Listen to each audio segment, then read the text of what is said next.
પોરબંદર જિલ્લા કોંગ્રેસ રહી રહીને પ્રેસ કોન્ફરન્સ કરી લોકોના ઘરમાંથી પાણી ઉતરવા લાગ્યા। વરસાદ થંભી ગયા પછી કોંગ્રેસને યાદ આવ્યું કે આપણે લોકો માટે બોલતા ભૂલી ગયા। 2 દિવસના વરસાદી વિરામ બાદ કોંગ્રેસ દ્વારા પ્રેસ કરવામાં આવી। પોરબંદર શહેર અને જિલ્લા ભાજપના નેતાઓ પર કર્યો આક્ષેપ। ચેમ્બર ઓફ કોમર્સના કારણે લોકો મુશ્કેલીમાં મુકાયાના કોંગ્રેસે આક્ષેપ કર્યા। મનપા સમયે ગટરના કામ કર્યા હોત અને પ્રી મોન્સૂન કામગીરી કરી હોત તો આ સ્થિતિ ઊભી ન થાત। હાલ તો શહેરમાં પાણી ઓસરાવા લાગ્યું, પરંતુ ભાજપ કોંગ્રેસના રાજકારણમાં આમ પ્રજા પેલાઈ રહી છે। હવે આવનારી મનપાની ચૂંટણીમાં લોકો કયું બટન દબાવશે તે સવાલ છે।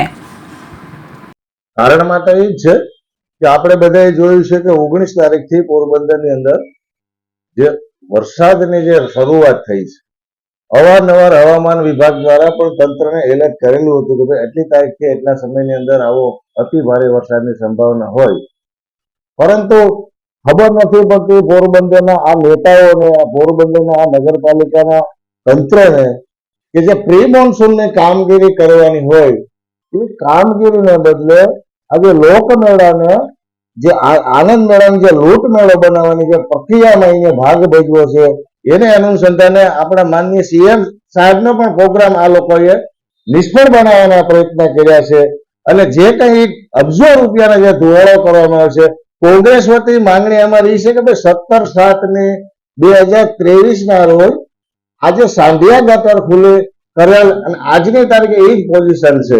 આ સાંધિયા ગટરની જો વ્યવસ્થિત સમારકામ થાય, વ્યવસ્થિત જો સાફ સફાઈ થાય તો આજે આપણે જોઈએ છે કે ભાઈ લેડી હોસ્પિટલ છે, એ બાજુનો જે વિસ્તાર છે, જે પાણીનો જે ભરાવો થાય છે, દાખલા તરીકે એ પાણીનો ભરાવાનો નિકાસ બધો ત્યાંથી છે। આખું પોરબંદર જળ સમાધિ લેવા માટેની આ ટોટલી જવાબદારી પોરબંદર કોમર્સ ઓફ સેમર્સ અને નગરપાલિકાની છે। એટલે વિનંતી કરીએ છીએ પોરબંદરની જનતાને કે ભાઈ જાગો, આ લોકોને તમે કંઈક બજારમાં આવો, અમારે તમારી સાથે છે। અને હું તો આ પોરબંદરના આગેવાનો, ચૂંટાયેલા પ્રતિનિધિ, નગરપાલિકાના કોર્પોરેટર હોય, ધારાસભ્ય હોય કે માનની મનસુખ માંડવીયા તેને પણ કહું છું કે ભાઈ તમારે પોરબંદરની કેટલી બધી ખરાબ હાલત કરવી છે, અમને કઈ સમજાતું નથી। તમે જોવ તો ખરો કે આજે પોરબંદર બેટના સ્વરૂપમાં ફેરાયેલું છે। પોરબંદરને આવવું હોય તો વિચાર કરવો પડે, બધા રોડ ઉપર આજે પાણી જ પાણી છે।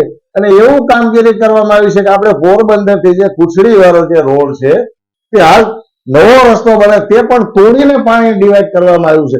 તો મને એ નથી સમજાતું કે ટેકનિકલ માણસો શું કરે છે। ઓનલી ફોર ભ્રષ્ટાચાર સિવાય બીજી કોઈ વાત જ નથી। પોરબંદરની આ બધી જે ચોર તોડતી છે, આની ઉપર એક્શન લેવા જોઈએ। અને અમે તો જે આની ઉપર એક્શન લેવામાં નહીં આવે તો આવનારા દિવસોની અંદર નગરપાલિકા અને જે તે પદાધિકારી છે તેના ઘરને પણ અમે ઘેરો ઘાલવાની અમારી કોંગ્રેસની તૈયારી છે। વિનંતી કરું છું પોરબંદરની જનતાને કે આવો, અમને સાથ અને સહકાર આપો, અમે તમારી જોડે છે, એટલે કઈ ગભરાવાની જરૂર નથી।